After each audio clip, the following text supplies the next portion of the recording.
मुझा सकील दा सुना हर हर घोर वजाए चौथो पर्दा करी तू चौथो पर्दा मेरी गली उतर से ढोलना मुझा छलड़ा छलड़ा वार मुठी पायल दी झनकार ओ ढोल वफादारा ओ ढोल वफादारा तुझे जुल्फां मझा खुशबू खिलंदी अजे।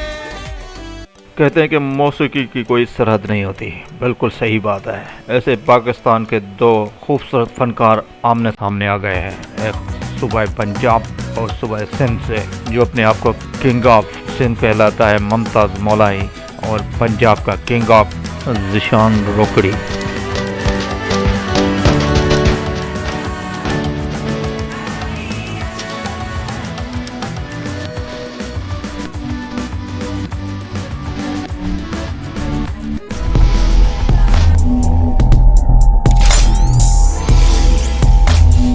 वक्त की बात, वक्त है सच बताने का।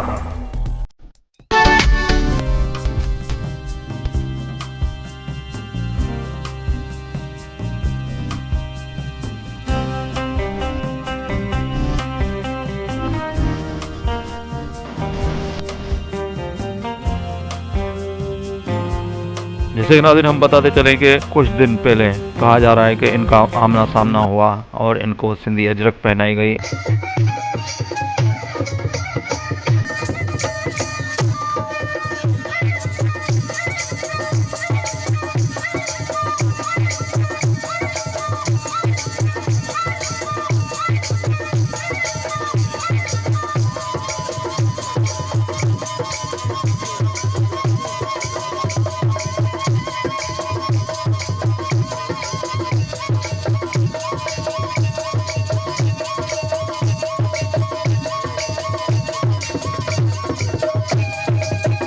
कुछ लोगों का मानना है कि दोनों किंग आमने सामने आ गए हैं, यानी कि वो भी अपने इलाके का बड़ा किंग है और ये भी सूबा सिंध का किंग है मुमताज़ मौलाई। ज़ीशान रोकड़ी कह रहा है कि भाई हमारा मोहब्बत का पैगाम होगा और हम एक सॉन्ग बनाएंगे मिलके जो पूरी दुनिया में गूंजेगा, और हमारे मिलने का मकसद ये है कि हमारा कल्चर एक और हमारा फ़न एक, क्योंकि फ़न की सरहद नहीं होती। बिल्कुल हकीकत बात है।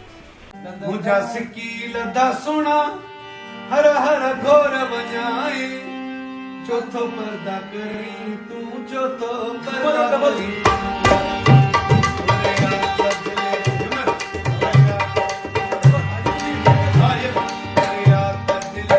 अब देखना ये कि इन दोनों का जो सॉन्ग आ रहा है वो क्या तहलका मचा रहा है।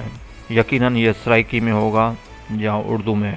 मुमताज़ मौलाई और ज़ीशान रोकड़ी की जो मौसीकी दे रहा है सॉन्ग की, वो है उस्ताद इरफान समो। ज़ाहिर है कि इरफान समो वो एक हस्ती है जिसको दुनिया और सिंध और पूरा पाकिस्तान जानता है म्यूज़िक के हवाले से है। इसकी बड़ी खदमात है सिंधी म्यूज़िक के हवाले से और कल्चर के हवाले से। हम इसको सलाम पेश करते हैं, और ये एक अच्छा पेशरफ्त है कि यानी कि दो सूबों के सिंगर आमने सामने मुकाबला होगा और फिर पता चल जाएगा कि कौन बेस्ट है, कौन किंग है।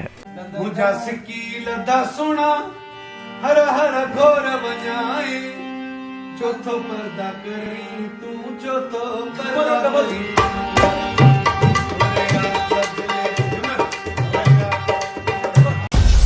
मेरी पहचान वक्त की बात को सब्सक्राइब करें और कमेंट करें।